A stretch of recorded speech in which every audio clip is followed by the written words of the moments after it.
નમસ્કાર વિદ્યાર્થી મિત્રો, ચેપ્ટર 7 પૂર્ણ કર્યા. હવે આવે છે ચેપ્ટર નંબર 8 કૃષિ ક્ષેત્ર.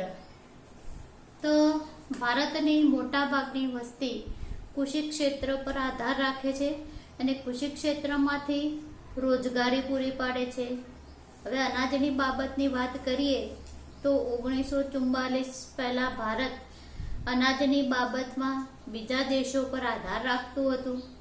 હવે સરકારે વિચાર્યું કે જો આપણે આ રીતે બીજા દેશો સાથે ઉપર આધાર રાખીશું તો દેશની વધતી પ્રજાને એમ કે એ દેશ સાથેના સંબંધો જો કટોકટીપૂર્ણ ભર્યા થશે તો દેશની જનતાને ખવડાવીશું શું, એ મોટો પ્રશ્ન ઊભો થશે. અને આ વિચારી એમ કે ભૂખમરાના કારણે એમ કે ઘણી બધી વસ્તી મૃત્યુ પામશે.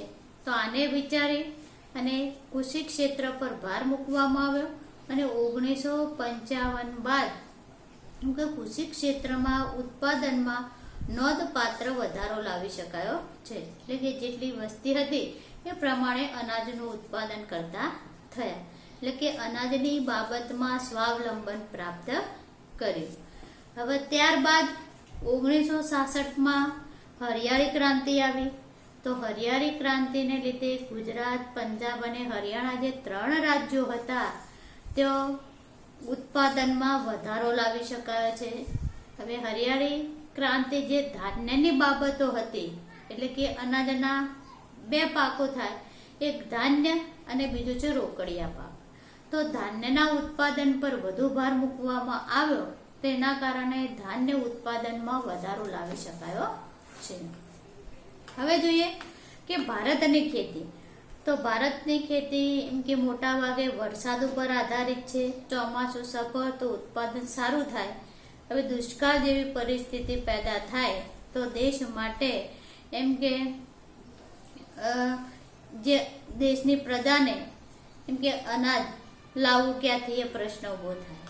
તો આ માટે એમ કે સિંચાઈની જે સગવડો હતી એ સિંચાઈની સગવડો ઓછી હતી. તો લોકોમાં જાગૃતતા લાવી અને સિંચાઈ હેઠળનો વિસ્તાર વધારવામાં આવ્યો. જે પડતર અને બિન ઉપજાઉ જમીન હતી એને ખેડાણ હેઠળ લાવવામાં આવી. તો એના કારણે ઉત્પાદનમાં વધારો કરવામાં આવ્યો. હવે ઉદ્યોગો છે, પણ ઉદ્યોગો માટે જરૂરી કાચો માલ એટલે કે ખેતી ક્ષેત્રમાંથી મળી આવે છે. તો ખેતી ક્ષેત્રનો વ્યાપ વધે તો અને સાથે સાથે કૃષિ ક્ષેત્રનો વ્યાપ વધે છે. એટલે કે કૃષિ ક્ષેત્રનો વ્યાપ વધાર્યો. હવે એમાં એમ કે ઉદ્યોગો અને સેવાનું પ્રમાણ વધ્યું.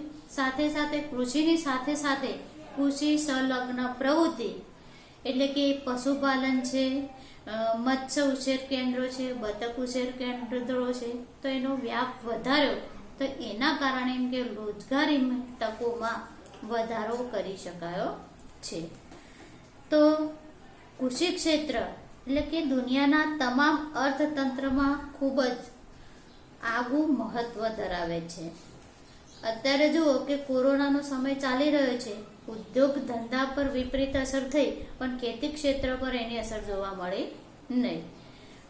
તો એમ કે આ ક્ષેત્ર દ્વારા એટલે કે દેશની વસ્તીને અનાજ, શાકભાજી, ફળ ફળાદી, ફૂલો એટલું જ નહીં પણ ઉદ્યોગો માટે જરૂરી કાચો માલ પણ આ ખેતી ક્ષેત્રમાંથી પૂરો પાડવામાં આવે છે.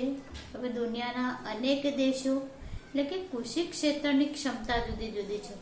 હવે અમેરિકા જેવા જે વિકસિત દેશો છે તેઓ માત્ર 3% લોકો કૃષિ ક્ષેત્ર સાથે જોડાયેલા છે, છતાં ઉત્પાદન 3% જેટલું કરે છે. એટલે કે કૃષિ ક્ષેત્રે ઉત્પાદન ત્યાં વધારે છે. ભારતમાં 49% લોકો કૃષિ ક્ષેત્ર સાથે જોડાયેલા છે અને 25% જેટલું ઉત્પાદન થાય છે. હવે આ જુદા જુદા પ્રમાણમાં એટલે કે ઉત્પાદન, હવે ખેતી ક્ષેત્રમાંથી મળતી રોજગારી અને એમાંથી પ્રાપ્ત થતી આવક એમ કે ખેતી ક્ષેત્રમાંથી પ્રાપ્ત થાય છે. હવે છે કૃષિ ક્ષેત્રનું મહત્વ શું છે. તો ભારતમાં કૃષિ ક્ષેત્રનું મહત્વ એટલે કે જે પુરાતન કાળ છે ત્યાંથી જ એમ કે એનો વિકાસ થયેલો છે. હવે ભારતમાં કૃષિ ઉત્પાદન, રોજગારી અને નિકાસ કમાણીની બાબતોમાં એટલે કે કૃષિ ક્ષેત્ર પર નભે છે, માટે ભારતને ખેતી પ્રધાન દેશ તરીકે ઓળખવામાં આવે છે. હવે ભારતમાં કૃષિ ક્ષેત્ર એટલે કે દેશની જીવાદોરી સમાન છે. હવે ભારતની મોટાભાગની પ્રજા એમ કે નિરક્ષર છે, તો ઉદ્યોગો અને સેવા ક્ષેત્રમાંથી રોજગારી મેળવી શકતો નથી, તો એના કારણે ખેતી ક્ષેત્રમાંથી રોજગારી મેળવે છે. હવે ભારતીય અર્થતંત્રમાં ખેતી કરોડરજ્જુ સમાન ગણવામાં આવે છે.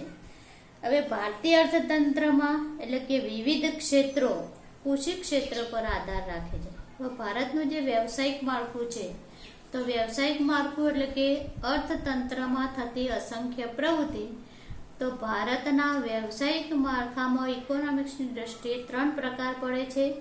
કૃષિ ક્ષેત્ર એટલે કે પ્રાથમિક, દ્વિતીય અને તૃતીય. પ્રાથમિક વિભાગમાં ખેતી, ખેતી સંલગ્ન પ્રવૃત્તિ. દ્વિતીય વિભાગમાં ઉદ્યોગો, જેમાં નાના ઉદ્યોગો, મધ્યમ ઉદ્યોગો અને જાહેર ક્ષેત્રના ઉદ્યોગોનો સમાવેશ થાય છે. ત્યારબાદ સેવા ક્ષેત્ર, તેમાં બેન્કિંગ આવે, શિક્ષણ આવે, આ બધાનો સમાવેશ કરવામાં આવે છે. તો કોઈ કારણસર ભારતમાં એટલે કે ખેત ઉત્પાદન નિષ્ફળ જાય તો અનાજ, શાકભાજી, ફળ ફળાદી ઉપરાંત એમ કે કાચો માલ ઉદ્યોગોમાં જે વપરાય છે એ માટે જે રોકડિયા પાકો છે એ પણ નિષ્ફળ જાય અને દેશના લોકોને એટલે કે ખેતીજન્ય ચીજ વસ્તુઓ પૂરતા પ્રમાણમાં મળતી નથી. હવે પૂરતા પ્રમાણમાં ન મળે તો એના ભાવ ખૂબ જ ઊંચા જાય છે. હવે એના ભાવ એમ કે વધે છે, તો એના કારણે લોકોનું જીવન પ્રભાવિત થાય છે અને દેશની વસ્તીનો મોટો ભાગ એટલે કે 2000ની વસ્તી મુજબ 68.8% વસ્તી ગ્રામીણ વિસ્તારોમાં વસવાટ કરે છે. હવે ખેત ઉત્પાદન નિષ્ફળ જાય તો દેશની મોટા ભાગની વસ્તીની જે આવક છે એની માઠી અસર જોવા મળે છે અને દેશને જે મોટા ભાગની વસ્તીની આવકને એટલે કે માઠી અસર થાય, તો એના કારણે એની સીધી અસર ક્યાં જોવા મળે છે? ઉદ્યોગો પર. અને ઉદ્યોગો જે વસ્તુનું ઉત્પાદન કરે છે એને કારણે એટલે કે ઉપભોગતાઓ એટલે કે વસ્તુ ભોગવનારાઓ અને એમને ઔદ્યોગિક વસ્તુની માંગ ઘટાડવી પડે છે. હવે એક તરફ ઉદ્યોગોને કાચો માલ ઓછો પ્રાપ્ત થાય છે અને કાચો માલ ઓછો પ્રાપ્ત થાય તો એના કારણે જેટલી માંગ છે એ પ્રમાણે વસ્તુનું ઉત્પાદન કરી શકાતું નથી. તો એમ કે કૃષિ ક્ષેત્રની નિષ્ફળતા એટલે કે ઔદ્યોગિક ક્ષેત્રને નિષ્ફળતા અપાવે છે. હવે જો એમ કે બંને ક્ષેત્રો એટલે કે ખેતી ક્ષેત્ર અને ઉદ્યોગો પર માઠી અસર, તો એ બંને પર આધાર રાખનારું ક્ષેત્ર એટલે કે સેવા ક્ષેત્ર. તો સેવા ક્ષેત્ર પર એની એટલે કે સેવાકીય માંગ અને આવકમાં ઘટાડો થાય છે. તો કૃષિ ક્ષેત્ર સફળ નીવડે તો ઉદ્યોગોની સેવા ક્ષેત્રનો વિકાસ થાય એટલે કે દેશની પ્રગતિના પંથે અગ્રેસર રહે છે. એથી જ એમ કે દેશને જે ખેતી ક્ષેત્ર છે એને કરોડરજ્જુ સમાન ગણવામાં આવે છે.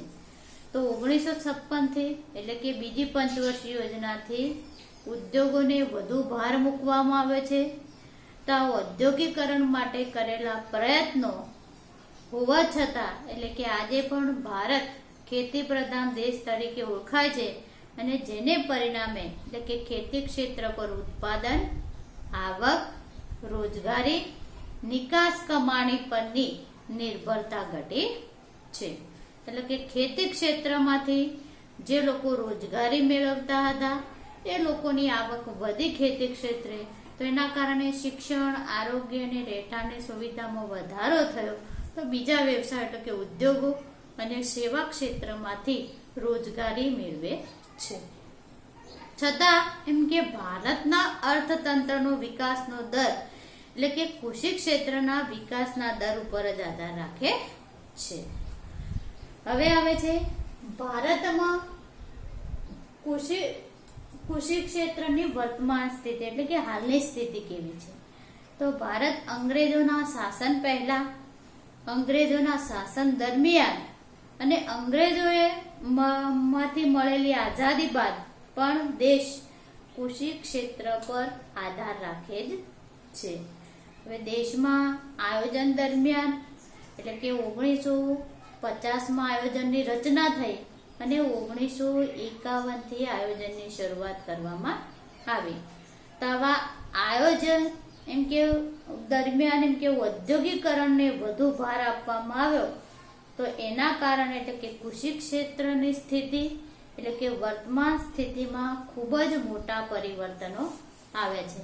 કારણ કે જો ઉદ્યોગોનો વિકાસ થાય તો કૃષિ ક્ષેત્ર માટે જરૂરી જે સાધનો છે, સુધારેલું બિયારણ છે, રાસાયણિક ખાતર છે, ઉદ્યોગો તરફથી પ્રાપ્ત થાય છે.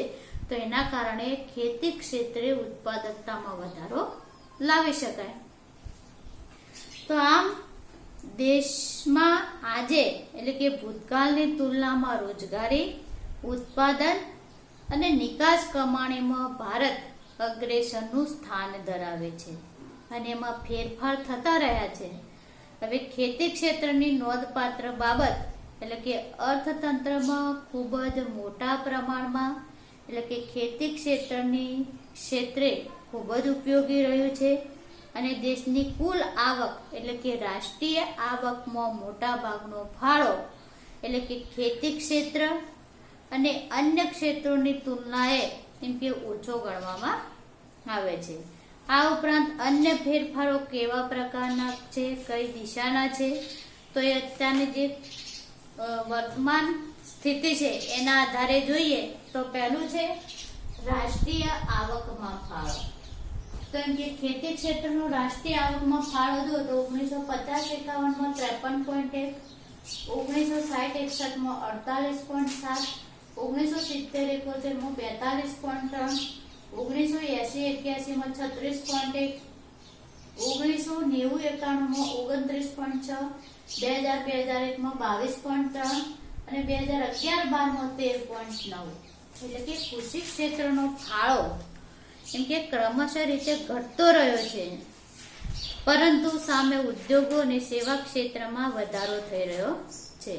તો ખેતી ક્ષેત્રને પ્રાથમિક ક્ષેત્રની આવક કહેવામાં આવે છે અને ખેતીના પાક ઉપરાંત મરઘા પાલન, મત્સ્યપાલન અને પશુપાલનનો સમાવેશ થાય છે. હવે આર્થિક સર્વેક્ષણ 2011-12માં મુજબ 1950-51માં રાષ્ટ્રીય આવકમાં ખેતી ક્ષેત્રનો ફાળો જે 53.1 હતો, એટલે કે 1956થી જે ઔદ્યોગિકરણ કરવામાં આવ્યું ત્યારબાદ એમાં કૃષિ ક્ષેત્રમાં ક્રમશઃ ઘટાડો થયેલો જોવા મળે છે અને 2011-12માં ઘટી અને 13.9% જેટલો થયો છે.